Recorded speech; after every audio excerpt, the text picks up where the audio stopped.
여러분 안녕하십니까? 올해는 대덕연구개발특구 출범 50주년을 맞는 해입니다. 황무지에서 출발해 우리나라 과학 입국의 틀을 세운 대덕연구개발특구. 대전 MBC는 새해 대덕특구 50년, 과학강국 100년을 주제로 연중 기획보도를 시작합니다. 단군 이래 가장 큰 과학 프로젝트라 불리는 한국 최대 기초과학시설 중이온 가속기 라온이 국제과학 비즈니스벨트 거점지구인 대전 신동에 구축 중이죠. 대전 MBC 뉴스는 오늘부터 세 차례에 걸쳐 중이온 가속기 라온의 현재와 미래를 짚어봅니다. 오늘은 100년의 투자로 새 원소를 발견하고 세계 석학들의 각축장이 된 일본의 중이온 가속기를 살펴봤습니다. 조형찬 기자입니다.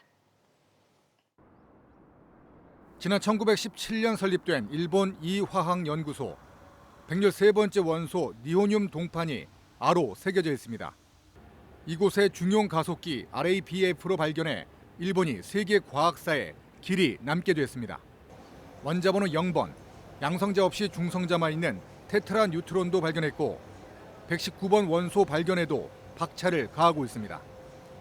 113番元素を発見した線形加速器は約3年間のですね増強工事を終えて2020年の1月に再稼働をしました。でこれによってビームの強度をですね増大しましてより合成の確率が小さな119番以降の元素を探索していこうと考えています。 헬륨보다 무거운 중이온을 빛에 가까운 속도로 가속한 뒤 다른 원자에게 충돌시켜 희귀 동위 원소를 생성하는 중이온 가속기. 우주 생명의 기원 탐구, 핵의학 등의 토대를 제공해 의료용 동위 원소와 신소재 개발까지 가능하게 하는 가속기 과학 문화를 일찌감치 꽃피운 겁니다.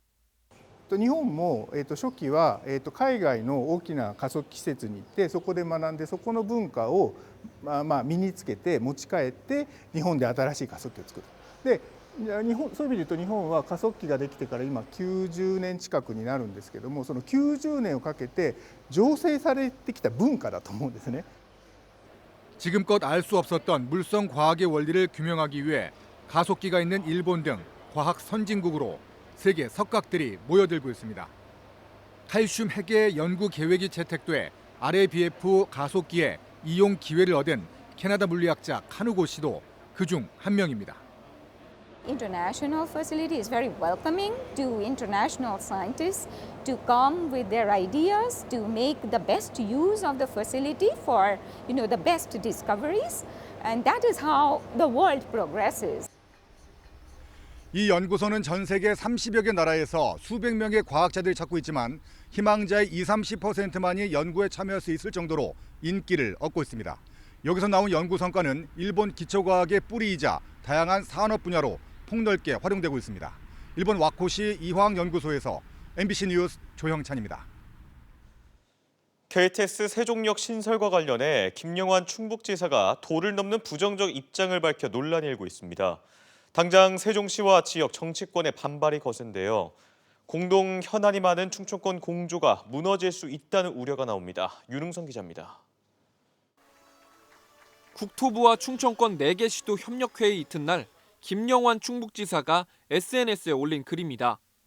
세종시를 충청 밉상으로 KTX 세종역은 불가능한 데 고집을 부린다며 국가 균형 발전의 상징인 세종시를 부정적으로 표현한 데 이어 KTX 세종역의 반대 입장을 노골적으로 밝힌 겁니다.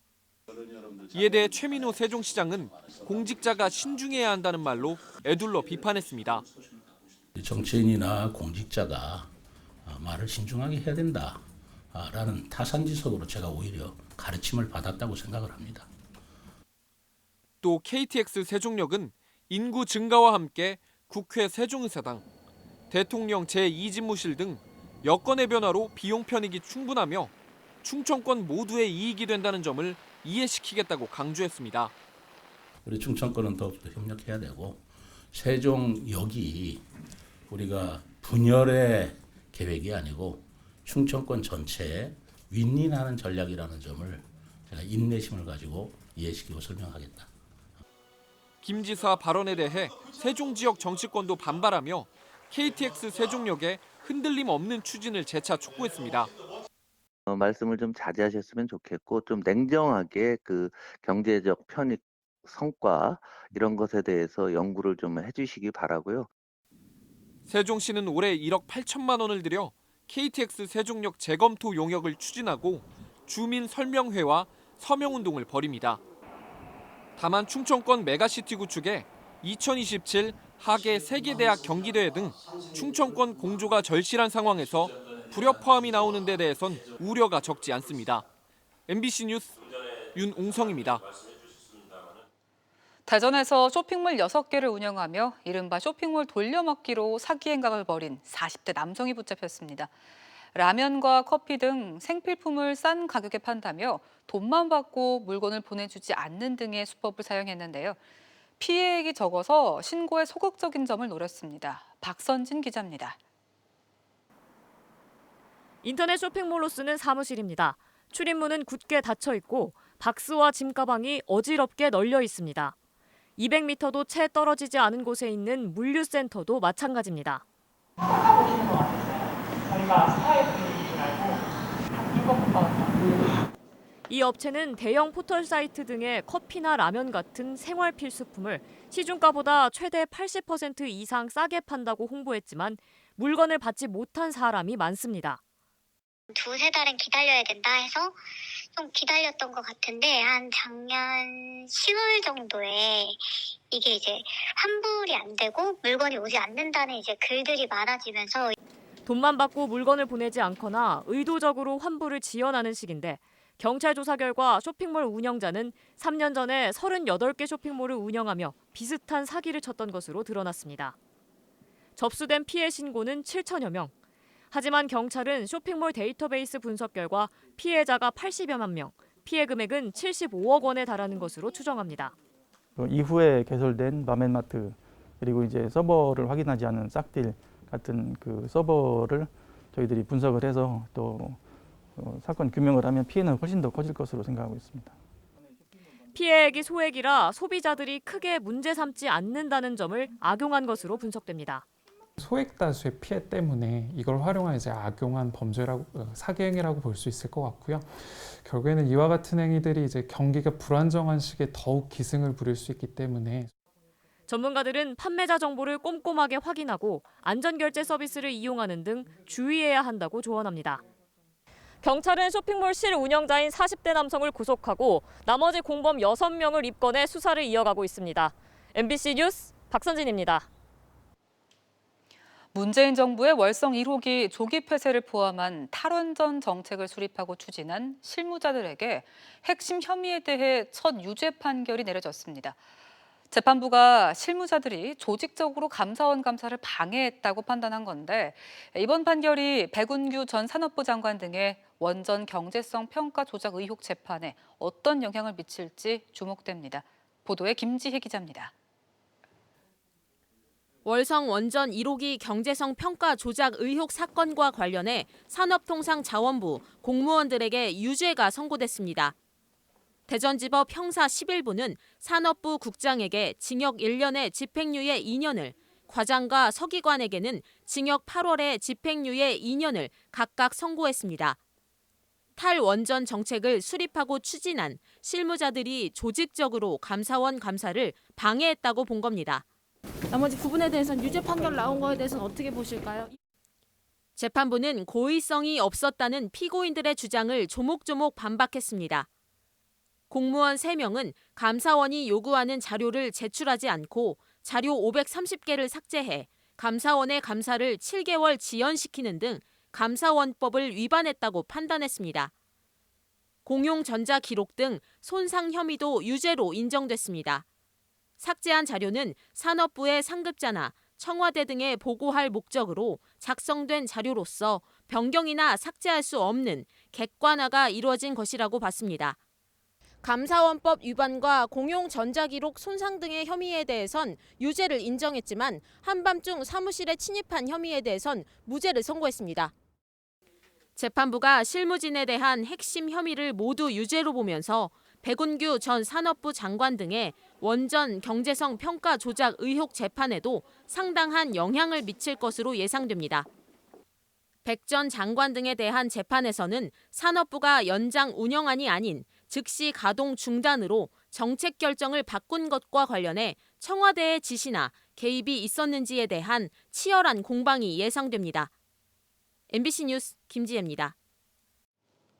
지난해 외국인 직접 투자가 300억 달러를 넘으면서 역대 최대를 기록했지만 충청권에서 대전만 역성장했습니다.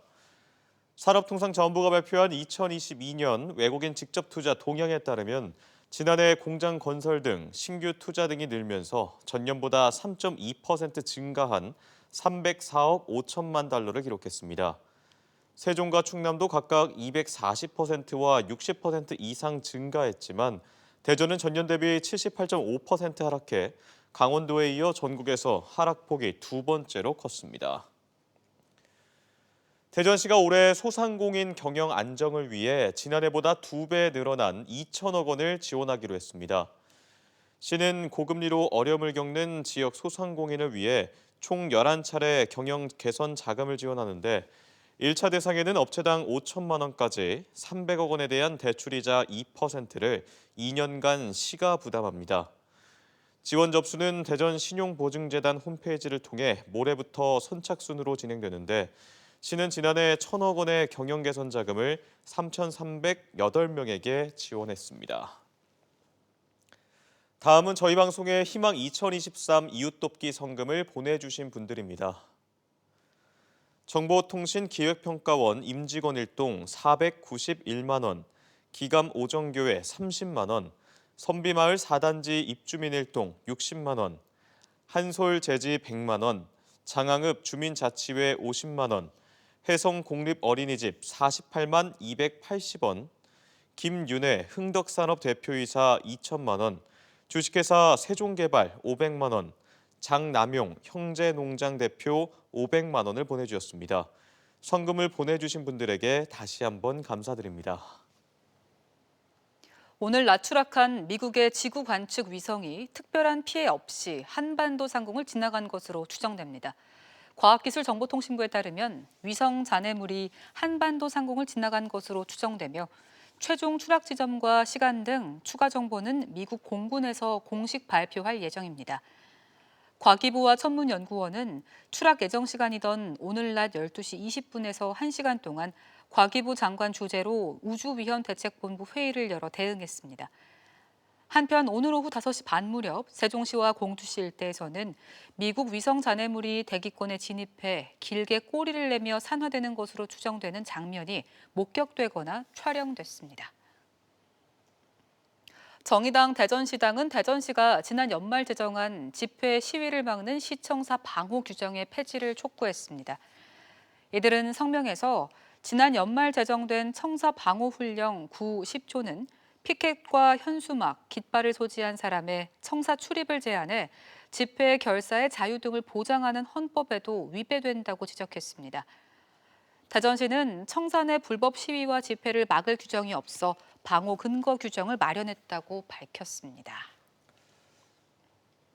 지금까지 대전, 세종, 충남 소식이었습니다. 시청해주신 여러분 고맙습니다.